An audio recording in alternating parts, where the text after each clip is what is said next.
I am so confident right now. Second time doing this video, talking about this topic. Remember a few days ago, I said that I was going to make a video and to talk about certain things that people may misunderstand, like words, especially like systemic racism is one of them, or racism. And I'm going to break it down a little bit of what these people are saying and why, maybe, and why there still is systemic racism. Okay, sometimes we have to educate ourselves, and so God put it on me to talk about this, but I was super nervous to make a video because I don't want to say something I don't understand. So that's why I took a couple more days to do my research so then I can understand it better. So I'm going to be reading off a lot, but I'm going to come in as well and share some things that I can share with you so you can understand better. So right now I'm going to speak or read some things that is said in the news, and then, like I said, I'm going to break down the words. So Chad Wolf, the acting secretary of Department of Homeland Security, said this: systemic racism was not an issue for law enforcement. I'm going to tell you what systemic exactly means in a little bit. Mr. Barr, American lawyer, government official serving as the 85th United States Attorney General, in his view, he said, police brutality against black people was the work of a few bad apples. Just wait for it. Now, Trayvon Martin, a teenager in Florida who was shot while walking home from the store. It's very sad and shouldn't have happened. So nearly a decade ago, the killing of unarmed black people planted the seed for the Black Lives Matter movement, which is protest racial profiling, racial inequality, and the nation's prison and policing issues, including excessive use of force. Here's where I come in, and I'm going to explain to you exactly what systemic means. It means relating to a system, especially as opposed to a particular part. If you understand that the criminal justice system is a system, right? So the prison, the corrections officer, juvenile detention, and then education is a system, wealth is a system. There's so many things that are systems, and then in the end they come together somehow, some way. So now, what is racism? Racism is prejudice, discrimination, or antagonism directed against someone of different race based on the belief that one's own race is superior. The belief that all members of each race possesses characteristics or abilities specific to that race, especially so as to distinguish it as an inferior or superior to another race or race. I know, you probably know this word already, but I need to tell you and explain it again. Racist. What does that mean? A person who shows or feels discrimination or prejudice against people of other race, or who believes that a particular race is superior to another. Showing a feeling discrimination or prejudice against people of other race, or believing that the particular race is superior to another. Said that already. Now, individual racism. Do we understand that? Sometimes I feel like I have to say it out loud to understand what it means. So racism is not created in a vacuum, but instead emerges from society's fundamental beliefs and ways. Remember this for later, because you'll see. Of seeing and doing things, and is manifested in organizations, institutions, and systems, including education. So, what is institutional racism? So, institutional racism is known as systemic racism as well. You'll see.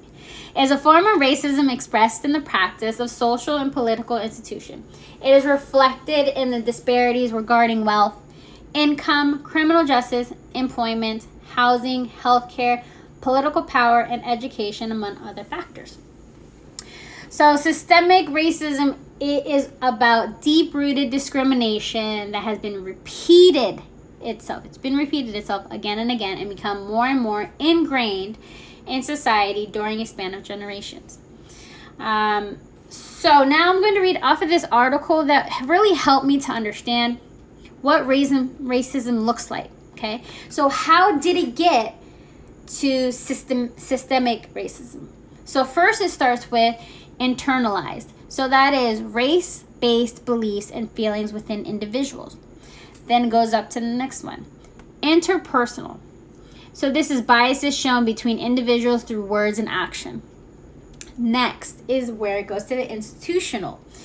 Discriminatory policies and practices within organizations and institutions. Okay, now this is where it gets to systemic racism, and that is ongoing racial inequalities maintained by society. So here again, I'm going to read another one that is going to hopefully open your mind to understanding institutional racism. Like I said, it's the same thing as systemic racism. Institutional racism is distinguished from the explicit attitude or racial biases of individuals by the extensions of systematic policies or laws and practices that provide differential access to goods, services, and opportunities of society by race. Institutional racism results in data showing racial gaps across every system. For children and families, it affects where they live, the quality of the education they receive, their income, types of food they have access to, their exposure to pollution, whether they have access to clean air, or adequate medical treatment, and the types of interactions they have with the criminal justice system. So the system is public health, education, banking, housing, criminal justice. There's so many other systems, but you'll understand. So now, let's say that we have two families, A and B. The family over here lives on the rich side, has great education, has great mom, great dad, great everything. Over here is a person that lives in the poverty area. You know, that over here in Orlando, that's Pine Hill. That's Union Park.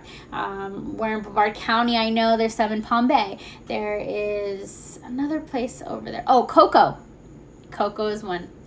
And of course, the rich, you just think of any houses that are in mansions, okay? So in Orlando, some houses in Satellite and everything, okay? So remember that, right? So now, if I choose to go to the bank on the side of, I lived in the impoverished area and everything. I go to that bank, and afterwards they see that I live in this area, and I may have a good job, but they're still going to be discriminating me because I live on that side. Now over here on this side, I'm on the rich area. My mom is here. My mom is rich. I have great education, the whole 9 yards. I go to the bank. I'm not going to get denied. Not only that, but you can see it in the criminal justice system as well. In prisons, you can see the division. There's still division, and that is the issue, inequality. And you can see that most people that are black or any color get mistreated. Now, I'm not saying that white people don't get mistreated in prison. I'm not saying that they don't have their own struggles. They do. But from the beginning of time, there was slavery, and y'all already know that. From the beginning, slavery, discrimination, mistreatment, and everything, right? And nobody spoke up and said, hey, this needs to be a change, until you saw later on people started to come in. Lincoln spoke up, and Martin Luther King, and all these people slowly, right? But still, things didn't change until somebody spoke up. Now, with that said, understanding that systemic racism is still happening. So understanding that a big part of the systemic racism is because of the biases, prejudice in society. So when we say black people are lazy, women are emotional, white people can't dance, Asians are good at math, Hispanics love taco, and all these other things that we can say, and if we continue to believe that or just play around with it sometimes, you know, it's going to go up the chain, like I said. So it starts with what? It's internalized, interpersonal, institution, because it gets built in the organization, and systematic. So remember when I said institutional? So the prison, right? Back in the day, they treated all the colored people that was in jail harshly, like slaves. They were out doing slaves and all of that, right? And that didn't change really when it came to now. Like, you can still see that there's still slaves in jail. You can see that there's still a division in the way they treat, and especially in the court, right?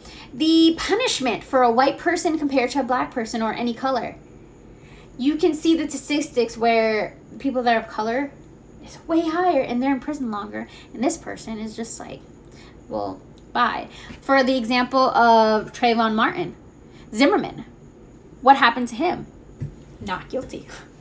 Crazy, right? And so another thing I wanted to share with you was what happened to Kalief Browder.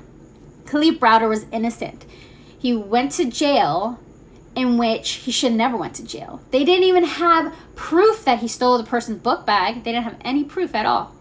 And so they kept him in jail for how long do you think? 3 years. He did not have a pre-trial. He did not have a pro-section.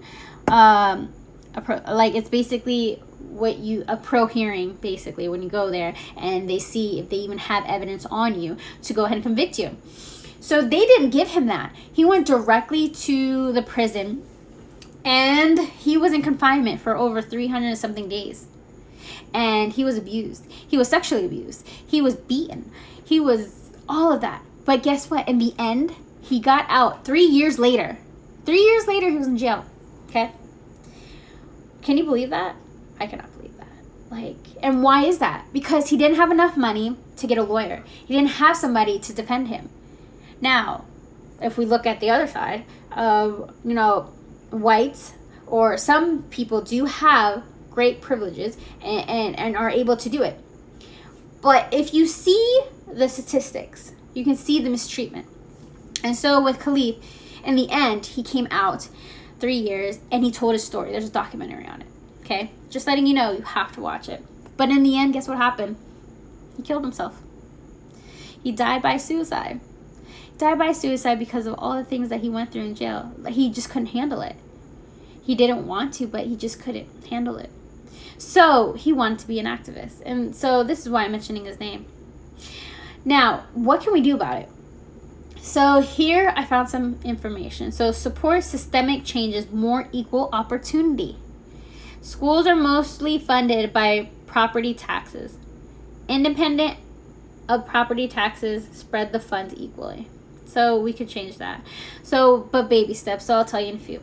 So the 3 things is reform criminal justice system, right? Protect voting rights, and end predatory lending. So here I wanted to tell you exactly what this word means because I was not sure. But basically it's how I was telling you earlier, how the bank situation, they mistreat people. Like they discriminate. And so predatory lending, that is the word. Sorry, forgive me. So that means any lending practice that imposes unfair or abusive loan terms on a borrower. So that needs to be ended. So what was I saying? So the thing that I've been voicing out is that there is a Police Accountability Act in going to hopefully soon to where it's going to be enacted, and that is basically keeping police officers accountable. And there's so many other things, and I'm going to talk about that in another video. Okay, so what can you do? You can be the voice, you can share, you can educate yourself, you can come to the protest tomorrow in Oviedo. If you're here in Oviedo, I'm going to go, and you have to be the light. Do not be the bystander. Do not be the person that's on the side just saying, well, I'm not going to because I have no idea. I'm not black. I never went through what they went through. And just because of that doesn't mean that I don't understand. I can't say that I've been in their shoes, but I can say that I seen through my friends and I seen with documentary, and I'm getting educated to understand. Okay, so never say you can't. I know you can. And in the end of this whole thing is to remember that there is still systemic racism, period, because it started from here all the way up, because people still don't have equality in what we do, prison system, education. We need to stop having these biases and thinking that one is superior than the other, because that's another issue. It's more than about power. The corrections officer that Kalief had watched him hang himself. He committed suicide twice. And the first time, the corrections officers was looking through the window and didn't do anything until, he went down. But then, on the rope, and he walked in. When he walked in, then he started beating on him. It's crazy. So I'm going to show you this because I really think it's important that you see what I'm talking about. Because sometimes when I speak, it's nothing but watch. Okay?